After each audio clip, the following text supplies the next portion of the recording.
ছোটবেলায় রেজাল্ট খারাপ হলে যা করতাম ভার্সেস বড়বেলায় রেজাল্ট খারাপ হলে যা করি। ছোটবেলা।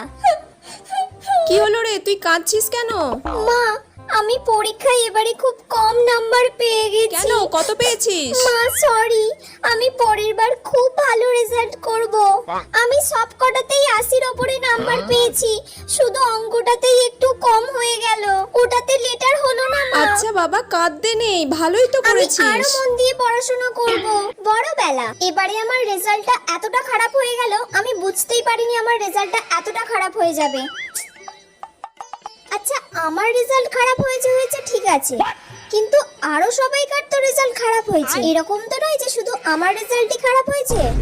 তাই মন খারাপ করার কোনো ব্যাপারই নেই। সবার রেজাল্ট খারাপ হয়েছে মানে আমারও খারাপ হতেই পারে। ওরাও মানুষ, আমিও তো মানুষ। এত ভেবে লাভ নেই, একটু ফোনটা নিয়ে ঘাঁটি।